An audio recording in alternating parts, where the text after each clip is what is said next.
जय माता दी दोस्तों शुभ वैसाख मास अपने आप में एक महात्म्य और पुण्य को लिए हुए होता है।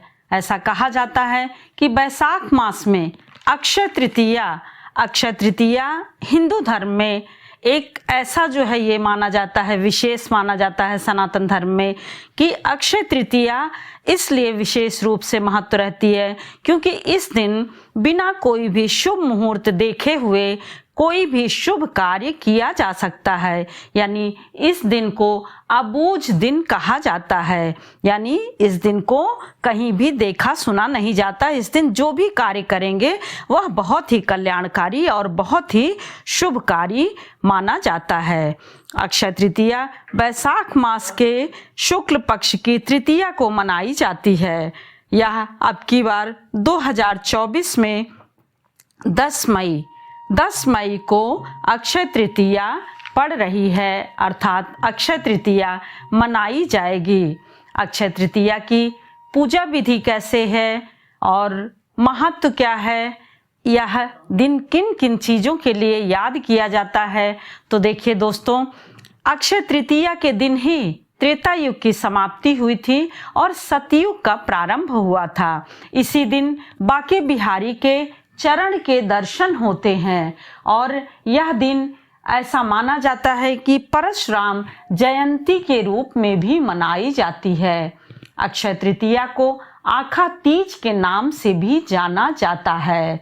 इस दिन ऐतिहासिक यानी ऐसा कोई भी चीज नहीं है जिसमें ये हो इतिहास में कि देख करके किया जाना है, अर्थात अक्षय तृतीया के दिन बिना मुहूर्त देखे इस दिन कोई भी मांगलिक कार्य कर सकते हैं। परंतु दोस्तों देखिए, अब की बार यह मांगलिक कार्य संभव इसलिए नहीं है क्योंकि देखिए इस बार इस बार जो है वो आपकी शुक्रास्त जिसको कहा जाता है, बिफैया और शुक्रास्त दोनों, बृहस्पति और शुक्रास्त दोनों ही डूबे हुए हैं। तो मांगलिक कार्य से अर्थ ये नहीं है कि आप पूजा पाठ हवन या ये सब चीजें बंद कर दीजिए, नहीं, ऐसा नहीं है।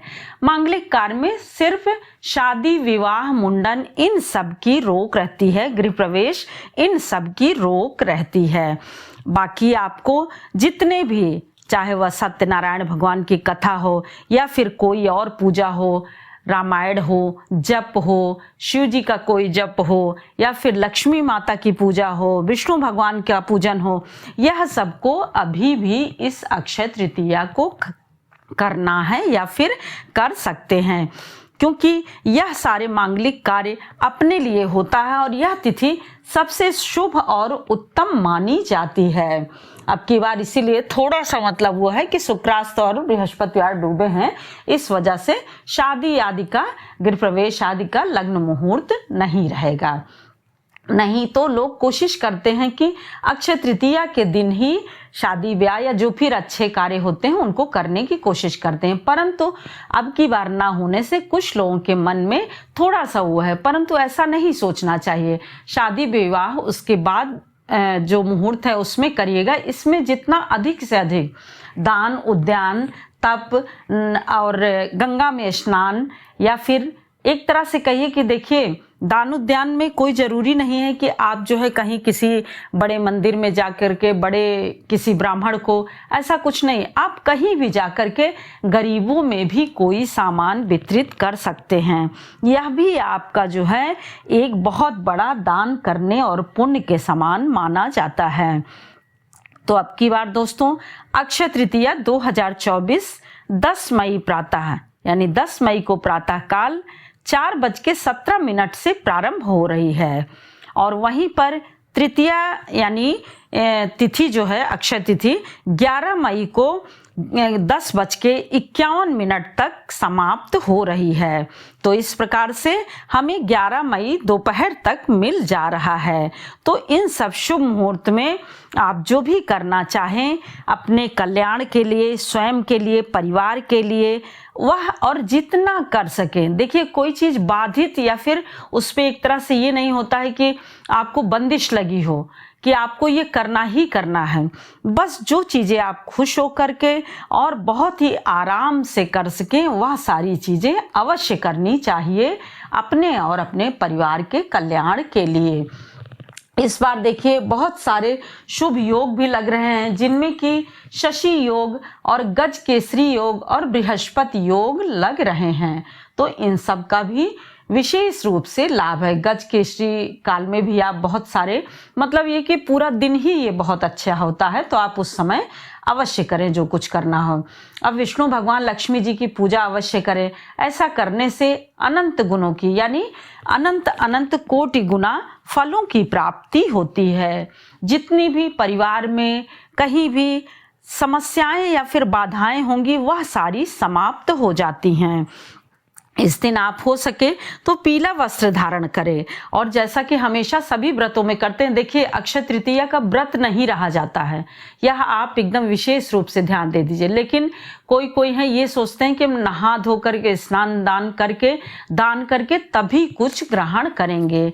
तो यह आप ध्यान में रखिए कि जैसे सभी व्रत में करते हैं उसी तरह से इसमें भी सुबह नित्य स्नान, ध्यान, साफ सफाई यह सब करने के बाद यदि नदी, पोखर, तालाब में मिल जाए तो स्नान करिए, नहीं तो गंगा जल अपने नहाने के जल में डालिए और डाल करके फिर स्नान करके अपने मंदिर में पूजन करिए। मंदिर में पूजन करने के बाद फिर आप कहीं किसी जगह जा करके आप दान उद्यान कर सकते हैं। अक्षय तृतीया के दिन विशेष रूप से देखिए घड़े में गंगा जल थोड़ा सा डाल करके या फिर जल ही डाल करके, कहते हैं कि एकदम ठंडा शीतल जल, चीनी और आपका खीरा हो गया, फल कोई भी जो ऋतु फल हैं सारे, वाह, पंखा हो गया यानी बेना हो गया, पंखा हो गया।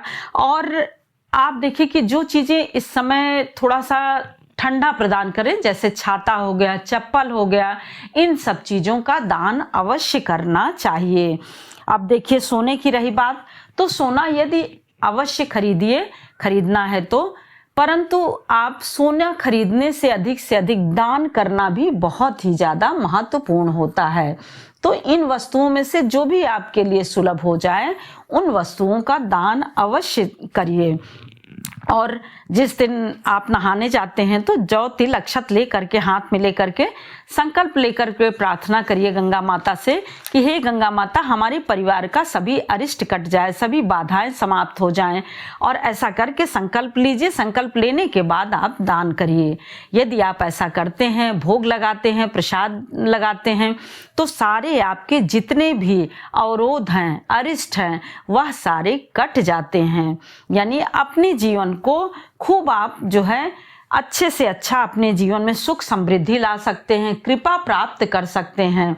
तो आप देखिए कि इन सब का विशेष रूप से ध्यान रखिए। और यदि आप देखिए दान करने का शुभ मुहूर्त जानना चाहते हैं तो देखिए आप जो है सुबह, दोपहर, शाम में इस दिन किसी भी समय आप दान कर सकते हैं।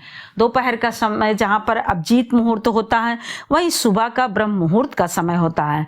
और शाम का संध्या कालीन का समय जो होता है वह 5 बजे से 7 बजे तक के अंदर ले करके आप किसी भी टाइम आप इन सब चीज़ों को दान कर सकते हैं। इस प्रकार से दोस्तों विशेष रूप से अक्षय तृतीया का लाभ उठाएं, पुण्य प्राप्त करें और सभी चीजें जो सरलता से हो जाए वह कार्य अवश्य करें। जय माता दी दोस्तों, फिर मिलते हैं एक और नई जानकारी के साथ। तब तक के लिए लाइक करिए, सब्सक्राइब करिए और बेल बटन जरूर प्रेस करिए, जिससे कि नोटिफिकेशन सबसे पहले आपके पास पहुंचे। और यदि यह जरा भी सहायक हो तो कृपया शेयर करना बिल्कुल भी ना भूलें, क्योंकि आपके लाइक, शेयर, कमेंट करने से हमारे मनोबल बढ़ते हैं और आगे मार्ग प्रशस्त होता है। जय माता।